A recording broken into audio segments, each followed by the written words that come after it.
Hai teman-teman, kalau kalian suka cerita-cerita seru yang diangkat dari novel, penuh emosi dan imajinasi, jangan cuma nonton doang ya. Klik tombol subscribe sekarang juga, dan bantu share ke teman-teman kalian yang suka dengerin cerita. Dukung terus Grata Suara biar makin semangat berkarya dan menghadirkan kisah-kisah keren lainnya. Sore itu, Rio baru pulang dari shift di kafe. Apartemen kecil yang ditinggalinya bersama Dinda tampak berantakan seperti biasa. Di ruang tengah, Dinda sedang asyik menonton acara reality show sambil mengunyah keripik kentang, berselonjor di sofa dengan kaki bertumpu di meja. "Dek, udah berapa kali bilang, kaki jangan ditaruh di atas meja," tegur Rio sambil melempar kunci ke mangkuk keramik di dekat pintu. Dinda bahkan tidak mengalihkan pandangannya dari televisi. "Berisik. Ini apartemen kita berdua, bukan cuma punyamu." Rio memutar mata dan berjalan ke dapur kecil untuk mengambil air. "Tugasmu sudah selesai? Bukannya besok ada presentasi?" "Masih lama," balas Dinda acuh tak acuh. "Lama apanya? Besok pagi jam 8 kan?" Rio mengangkat alis. "Iya, masih ada waktu 15 jam lagi." Rio tertawa sambil menggelengkan kepala. "Dindaku sayang, kalau nilai semester ini jeblok lagi, jatah belanja bulananmu aku potong." Kali ini Dinda menoleh dengan mata melotot. "Enak aja. Kak Rio gak bisa seenaknya?" "Bisa dong," potong Rio dengan senyum jahil. "Siapa yang bayar uang kuliahmu?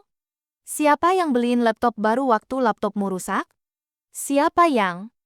Iya, pahlawan keluarga." Dinda melempar bantal sofa ke arah Rio yang dengan gesit menangkapnya. "Tapi presentasiku udah selesai kok, tinggal di print besok pagi." "Baguslah kalau begitu. Tapi kamarku berantakan kayak kapal pecah loh." "Kapan terakhir kali kamu menyapu? Emangnya kakak bayar aku buat jadi pembantu?" balas Dinda sambil cemberut. Oke, Rio mengangkat tangan menyerah sambil tertawa. "Gimana kalau kita bikin kesepakatan? Kamu bersihin kamarku, aku traktir es krim minggu ini." Sogok aja terus," gumam Dinda, tapi sudut bibirnya mulai terangkat. 3 scoop. 2. 3 plus topping. 2 plus topping. Take it or leave it." Belum sempat Dinda menjawab, suara pintu belakang terbuka mengagetkan keduanya. Tanpa permisi atau sapaan, sosok tinggi berjaket hitam melangkah masuk dan langsung menuju kamar Rio. "Java!" teriak Rio. "Ketuk pintu dulu dong. Ini bukan rumahmu." Java berhenti sejenak, menoleh dengan ekspresi datar. "Pintumu tidak dikunci. Kebiasaan buruk."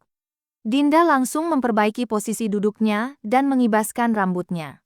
"Hai, Kak Java," sapanya dengan nada yang mendadak manis. Java hanya mengangguk singkat, kemudian melanjutkan langkahnya ke kamar Rio. "Hei, mau kemana?"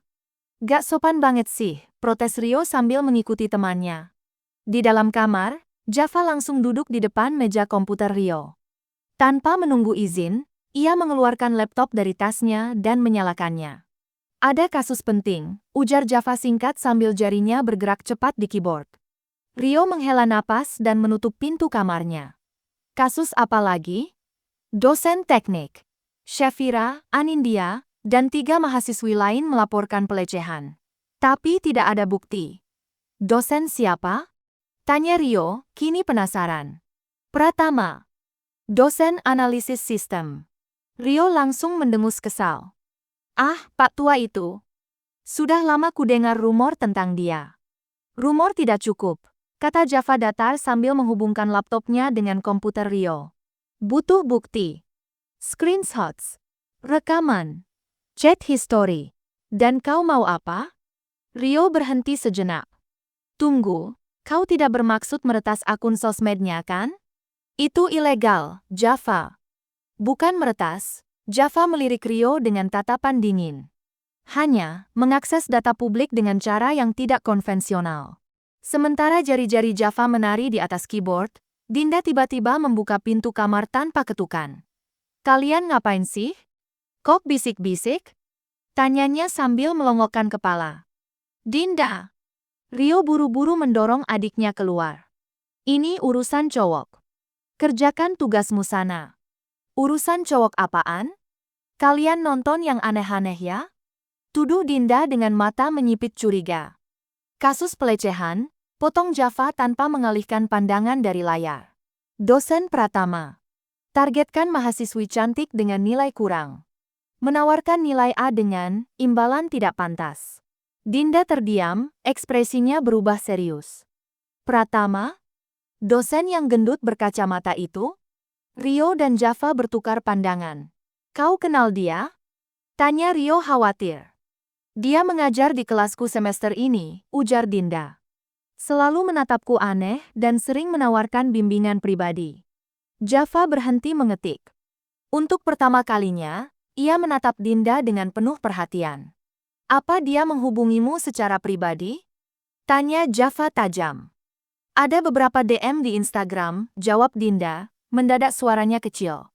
Kupikir cuma dosen yang terlalu perhatian. Tapi memang, agak aneh. Rio langsung berdiri, wajahnya memerah marah. Dinda, kenapa kau tidak cerita padaku? Kupikir bukan masalah besar. Lagi pula aku selalu mengabaikannya, bantah Dinda. Java kembali fokus ke layar. Berikan akun Instagrammu. Akan kugunakan sebagai titik masuk. Hei, aku tidak setuju. Rio mulai protes. Ini untuk kebaikan semua mahasiswi, potong Java. Tatapannya yang biasanya dingin kini menyala dengan determinasi. Termasuk adikmu. Dinda menggigit bibir, kemudian mengangguk. Aku bantu. Tapi dengan satu syarat, aku ikut dalam misi ini. Rio hendak membantah, tapi Java sudah mengangguk setuju. Deal. Java. Seru Rio. Dia target potensial, jawab Java datar. Informasi dari dalam sangat berharga. Tapi berbahaya. Rio bersikeras. Dinda berkacak pinggang. Kak, aku bukan anak kecil lagi. Lagi pula, bukankah lebih aman jika aku tahu apa yang terjadi, daripada tidak siap menghadapinya? Rio terdiam, terlihat bimbang antara ingin melindungi adiknya dan mengakui logika argumennya. Kita butuh bukti solid untuk SPPKS. Satuan Pencegahan dan Penanganan Kekerasan Seksual, Java melanjutkan. Chat, email, rekaman, pola perilaku. Laporan dari satu saksi tidak cukup. 5 lebih baik. Puluhan, tidak terbantahkan. Oke, Rio akhirnya menghela napas panjang. Tapi kita lakukan dengan hati-hati. Dan Dinda, ia menatap adiknya serius. Kau tidak boleh sendirian dengan dosen itu, kapanpun dan dimanapun. Roger Ted, Captain, jawab Dinda dengan senyum puas, mengacungkan jempol. Java kembali menghadap layar, jari-jarinya kembali menari di keyboard. Mari kita mulai, ujarnya singkat. Operasi jebakan predator dimulai sekarang. Dan begitulah, di apartemen kecil yang berantakan itu, ketiga sekawan yang berbeda karakter memulai misi yang akan mengubah tidak hanya kehidupan kampus mereka, tapi juga hubungan di antara mereka sendiri. Oke, cukup dulu ya. Kalau lanjut, naratornya bisa kehabisan suara dan kamu bisa kehabisan tisu.